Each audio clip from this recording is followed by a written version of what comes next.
Olá pessoal, aqui é o Rodrigo de novo e agora vamos começar uma série de vídeos apresentando os autores que iremos trabalhar no Congresso de Literatura Católica. Iremos começar com um dos mais queridos autores que estão nesse hall de grandes nomes da literatura ocidental, que é Chesterton. Mas antes de falarmos de sua vida e obra, gostaria de deixar aqui um recado bem importante. As nossas informações acerca do Congresso, autores que iremos trabalhar e pessoas que já estão confirmadas como palestrantes estão no site www.literaturacatólica.com.br. Inclusive já é possível fazer as inscrições. Qual a vantagem de se inscrever o quanto antes? Garantir a vaga e o melhor preço possível. Então, não perca tempo. Se já há a possibilidade de se inscrever, vá lá, confira as informações e se inscreva nesse congresso, que vai ser um grande evento desse ano e da vida cultural no nosso país. E agora, falando do nosso autor, G.K. Chesterton, talvez seja um dos autores que as pessoas conheçam ou ouçam muito falar ultimamente. Está bastante famoso entre os meios, é um autor muito famoso nos meios que se pretendem mais conservadores dentro da sociedade brasileira atual, porém, ao mesmo tempo, é um autor que não agrada somente a conservadores. Existem pessoas dentro do espectro progressista ou até mesmo de esquerda que admitiram o grande gênio desse literato inglês, que não só literato, mas também polemista, jornalista, apologista e muitos dizem inclusive teólogo. Só para dar um exemplo simples aqui, nós temos essa figura, uma figura bastante rechaçada nos meios conservadores, né, como, por exemplo, Gramsci, que admitiu o gênio de Chesterton. Um outro autor, né, de um campo bem popular, que produz alguma literatura, mas é mais conhecido pelos quadrinhos, né, que é Neil Gaiman, também é um grande leitor de G.K. Chesterton. E na sua vida mesmo, Chesterton teve convívio com pessoas dos mais diversos espectros culturais e também políticos, muitas dessas pessoas que discordavam frontalmente das ideias principais que o grande literato inglês defendia. Vamos começar a história do começo, onde nasceu Chesterton, quem é a sua família. Chesterton nasceu na Inglaterra em 29 de maio de 1874, numa família que morava em Londres, ou seja, né, Chesterton é um inglês, né, e ainda da capital da Grã-Bretanha, né, Londres, então está no meio, né, de vários movimentos culturais que tiveram presença nesse período vitoriano, na era vitoriana, e também depois no período eduardiano, que é onde vai aparecer, né, os seus escritos, alguns dos seus escritos mais famosos, entre eles Ortodoxia, que se dá justamente durante esse período do reinado do rei Eduardo, logo depois da rainha Vitória. Chesterton, por incrível que pareça, apesar de ser um homem de um gênio potente, de uma capacidade intelectual, às vezes sobre-humana, segundo alguns relatos, tinha dificuldades na escola, né? Como é que foi a formação desse grande autor? Às vezes nós nos questionamos, né, qual é as referências, em quais lugares estudaram grandes homens. Chesterton recebeu a formação que o prepararia para ingressar nos estudos superiores na St. Paul College, uma public school bastante famosa em Londres e antiga. Não está no mesmo patamar de escolas mais famosas antigas como Eton ou Harrow, mas era uma escola muito tradicional. E por incrível que pareça, teve bastante problemas na sua vida escolar. O que algumas pessoas ainda não tinham constatado é que ele era míope, então tinha dificuldades para estudar e prestar atenção nas aulas. E uma vez o seu professor disse que se abrissem a cabeça desse autor, pasmem com isso, encontrariam dentro dela não cérebro, mas somente manteiga.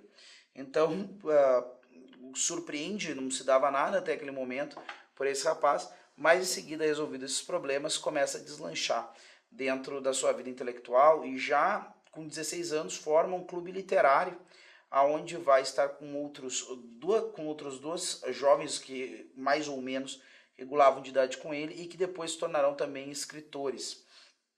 Chesterton em seguida acaba ingressando numa escola de artes em Londrina, só que ele não conclui o curso, né, e acaba não tendo nenhuma diplomação específica dentro de um curso superior. Em seguida já começa a trabalhar, né, como escritor de artigos, jornalista também, e já começa a ensaiar os seus primeiros escritos, né, em publicações em semanários de Londres, dentro do contexto inglês. É interessante perceber isso em Chesterton, como ele constrói a sua formação cultural independente de certos paradigmas que nós temos hoje em dia tão arraigados, é preciso que o sujeito faça uma formação superior, esse menosprezo do autodatismo que existe hoje em dia de maneira muito forte. E é claro, o contexto de Chesterton é outro, um contexto onde essa capacidade do homem para fazer tinha uma relevância muito mais determinante do que a questão de você ter um diploma ou não. Não dizendo que não faria diferença aos olhos de muitas pessoas ter um diploma de Oxford ou Cambridge, mas não foi esse o caminho do nosso autor. Seus companheiros desse clube literário que ele tinha quando adolescente seguiram por esse caminho, o caminho da formação acadêmica, que não é o caso de Chesterton. Chesterton, ele vem de uma família que é anglicana. Alguns vão dizer que originalmente era uma família unitarista. O unitarismo é uma espécie de seita dentro do espectro cristão que acaba, né, negando praticamente o dogma da Trindade, certo? Mas é aquela coisa, né, a prática religiosa da família é a prática anglicana em algum grau, ele foi batizado como anglicano. Porém, Chesterton diz que até os 12 anos era um perfeito pagão e aos 16 era um perfeito gnóstico, né, um agnóstico, ou seja, um ateu prático no fim das contas. Contudo, as indagações acerca da vida sobrenatural e até mesmo do oculto sempre estiveram presentes na vida deste autor, que aos poucos vai tentando construir então uma filosofia própria, né, e conectar-se com a realidade que ele está presenciando. Existe um esforço muito claro em Chesterton na busca pela verdade, na busca por aquelas coisas que são reais, e por isso ele vai se tornar um homem muito atrelado à questão do bom senso e do paradoxo. Algumas pessoas poderiam se perguntar o que um esforço por atingir a realidade e a verdade tem a ver com esses dois valores, que é o bom senso e o paradoxo. A questão do bom senso e do paradoxo tratam de dois elementos, de um único elemento, que é a gente admitir aquilo que está presente diante dos nossos olhos em meio à estrutura da realidade. Desde períodos muito antigos, a filosofia clássica nos apresentava certos problemas, que na verdade se tornavam somente questões de linguagem ou de lógica, mas que uma vez que nós estivéssemos diante delas, nós veríamos que as coisas não eram assim. E Chesterton estava muito atento a esse tipo de coisa. Percebia que havia a necessidade de admitir algumas coisas, mesmo que fossem incompreensíveis em algum grau, ou ainda guardassem algum elemento de mistério. Algumas outras coisas teriam que ser admitidas como sendo como são, mesmo que nós não a compreendêssemos completamente. E algumas vezes a realidade, por ser complexa, apresentava paradoxos, duas verdades que aparentemente não tinham como existirem ao mesmo tempo. E então ele acabava sempre, né, procurando e investigando e descobrindo que na verdade a natureza dessas coisas, né, não era opostas, mas que na verdade o próprio olhar daquela pessoa que observava o mundo acabava não conseguindo enxergar toda a grandeza e a magnitude da realidade. Então ele se baseava, era muito interessante como o Chesterton utiliza esse método dos paradoxos para mostrar a grandeza e a complexidade do mundo real, ao mesmo tempo que busca mostrar a sua simplicidade. E isso é mais um paradoxo, né? Porque se paramos para pensar, admitir a simplicidade do mundo é admitir que algumas coisas são como são, independente da nossa capacidade de compreendê-las ou não, e essa capacidade de compreensão muitas vezes acabam gerando para nós aparentes paradoxos, né? Essa simplicidade da vida de admitir que as coisas, né, têm a realidade que tem, ainda que nós não entendamos completamente, era um dos grandes elementos que ele defendia dentro da sua apologia, dentro também do seu pensamento filosófico. Isso ficava muito evidente em Ortodoxia, onde ele diz uma coisa muito interessante, que o louco não é aquele que perdeu a razão, mas aquele que perdeu tudo menos a razão. E isso para nós parece estranho, mas ao fim e ao cabo acaba sendo, quando nós olhamos mais de perto, acaba ficando muito claro que é assim mesmo. Quando nós conversamos com uma pessoa que está dentro de algum circuito, né, maniático ou até mesmo algum problema de sofrimento psíquico, dentro daquela realidade dela, muitas coisas ou todas as coisas fazem muito sentido.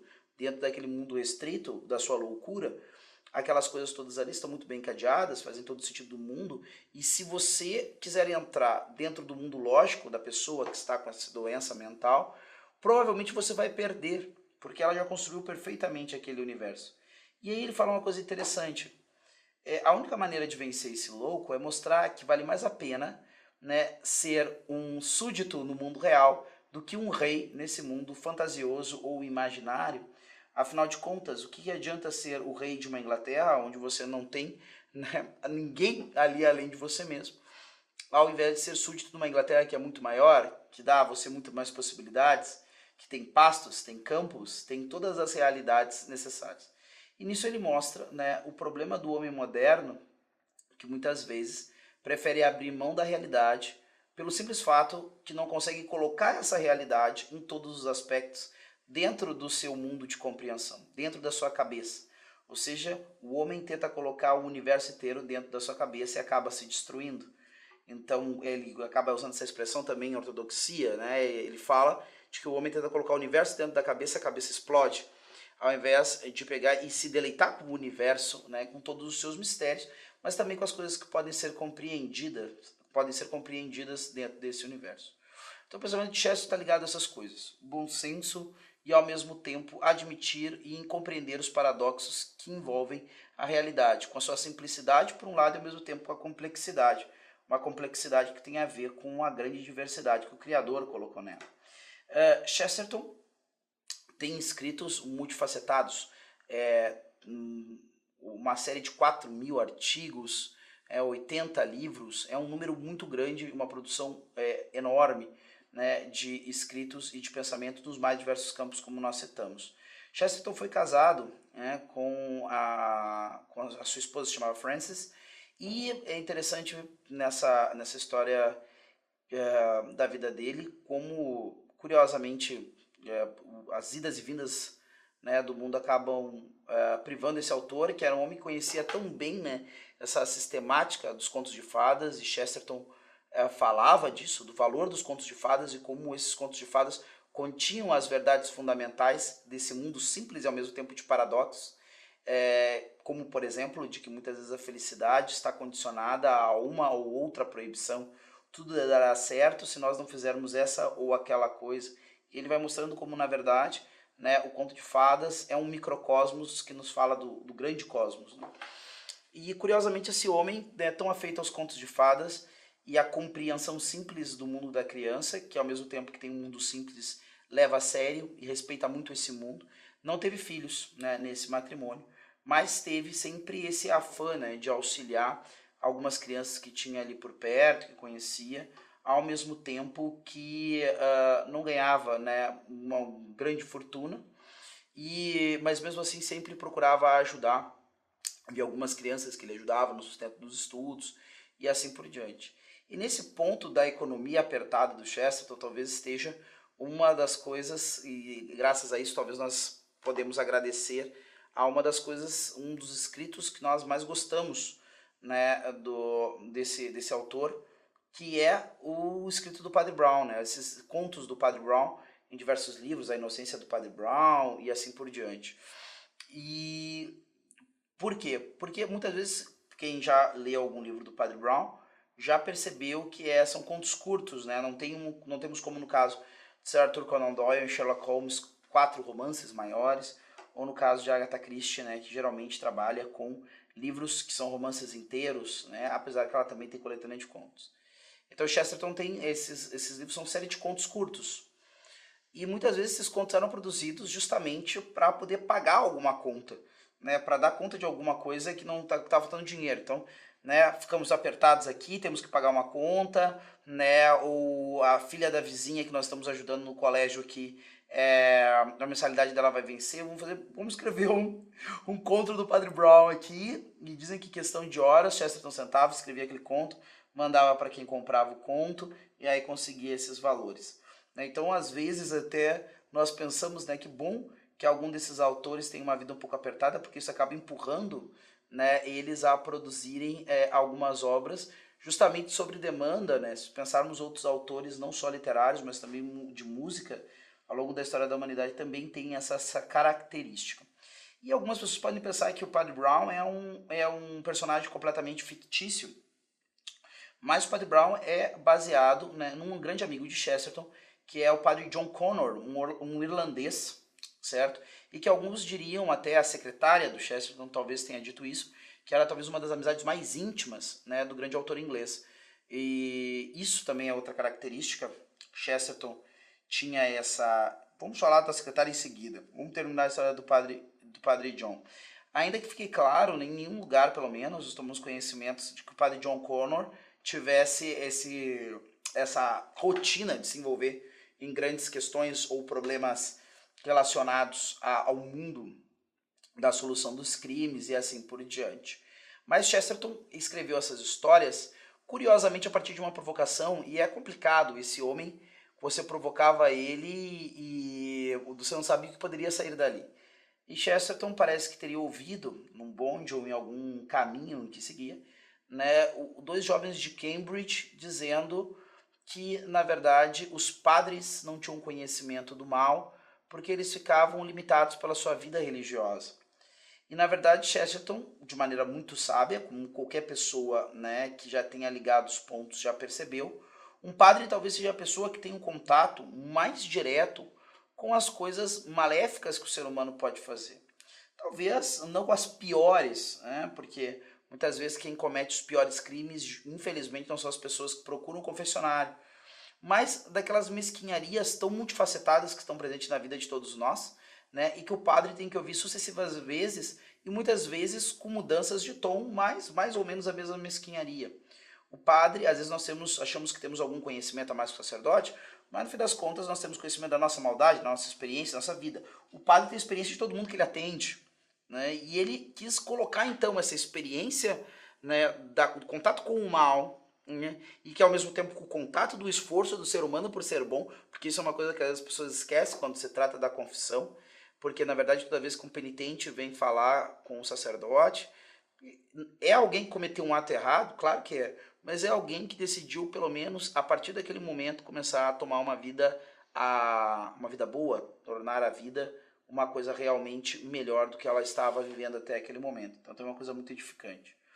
E ele quer mostrar como, na verdade, né, isso é um conhecimento muito mais vasto, né, e que então vai auxiliar esse sacerdote, aí, o Padre Brown, a poder resolver esses crimes. É claro que não basta só ouvir um monte de coisas ruins para se tornar um Padre Brown, a gente vê que é um homem com uma grande sagacidade e inteligência.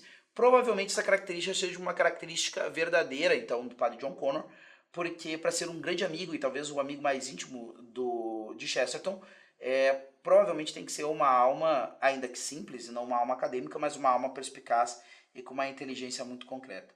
Chesterton teve uma irmã que morreu aos 8 anos e também um outro irmão, que esse aí viveu durante muito tempo e era um grande amigo seu. Relatos há que eles passavam até 14 horas consecutivas conversando. Também existem outros relatos anedóticos e que dizem, eu não sei quanto isso é anedota, né, mas esses relatos de que Chesterton poderia, ao mesmo tempo que estava escrevendo um livro, ditar outro. É um homem de uma inteligência muito potente. Chesterton, além dos seus escritos, né, acerca de filosofia e temas políticos, né, escreveu também romances. Vale a pena denotar aqui a sua tentativa de elaborar um sistema, né, uma conformação social, um sistema também econômico-social, uma maneira de organizar a sociedade, que é o distributismo, certo? Com o qual ele trabalhou junto com Hilaire Belloc durante muito tempo. Hilaire Belloc também um grande amigo, né, de Chesterton, a ponto de um outro grande amigo de Chesterton também, e também um grande adversário de debates, né, o dramaturgo inglês Bernard Shaw, dizer que eles eram como quase como uma unidade, um monstro Chester Belloc, certo? E junto com essa pessoa ele tentou elaborar esse sistema chamado distributismo. Então um homem que a gente já pode ver que tem, né, uma produção em todos os campos, economia, política, questão de teologia, filosofia e assim por diante. Falando dos seus grandes escritos, né, a gente pode destacar aqui especialmente Hereges, para falar das grandes loucuras e das não aceitações da realidade, né? A heresia no sentido de Chesterton, ela é maior do que os termos formais que nós temos hoje em dia de heresia, é realmente, né, uma ruptura com aquilo que é a verdade dada pela realidade. E ao mesmo tempo isso como um aspecto negativo e provocado por um outro, né, por um crítico do seu livro Hereges, então ele escreve Ortodoxia, que então é a sua proposição, né? Muito bem, nós temos os erros de pensamento, né, que estão presentes no Hereges, mas então o que você propõe ao lugar disso? A proposição dele está presente, né, em Ortodoxia. Chesterton escreve esses dois livros antes de se converter ao catolicismo. Essa conversão acontece em 1922, Conversão essa que foi procrastinada porque a sua esposa Frances, anglicana, tinha muito receio e via muito mal essa questão dele converter-se ao catolicismo, mas depois, 4 anos depois, ela vem então a se converter também, em 1926.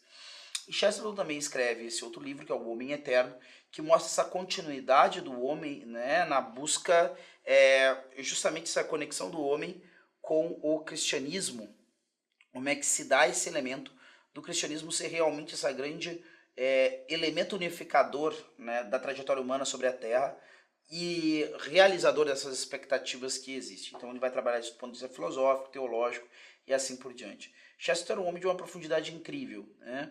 Ele escreveu uma breve biografia de Santo Tomás de Aquino, depois de um estudo que não foi exaustivo, ou seja, Chesterton não era um estudioso de Tomás de Aquino de longos anos, certo? E, ao mesmo tempo, ele foi muito elogiado por Etienne Gilson, que é considerado um dos maiores estudiosos de Santo Tomás do seu tempo. E esse homem aí coloca que Chesterton escreveu uma das melhores biografias que nós temos registro. Convidamos a todos, então, a conhecerem esse autor, né, a partir do nosso congresso, antes do nosso congresso. Todo investimento em Chesterton é algo muito bom. Nós estamos aqui com a edição da Taberna Ambulante, a primeira edição desse livro, né, no Brasil, nessa tradução, que trata justamente acerca desse espírito de Chesterton, de tratar da sabedoria do homem de bom senso diante dos racionalismos que muitas vezes acabam adoecendo a prática social, né, com a proibição. O livro trata propriamente da questão do excesso de uma lei seca, que tenta criar uma espécie de moralidade falsa, enquanto se passa por cima da tradição, do bom senso e do que é razoável dentro da sociedade. Esse livro, então, foi fruto da colaboração entre o Instituto Hugo de São Vítor e a Sociedade Chesterton Brasil, que são apoiadores do nosso congresso. A tradução e o prefácio feito pelo Raul Martins Lima, e a tradução é excelente, né, na minha opinião, pelo menos. Estou lendo o livro e estou achando excelente a tradução.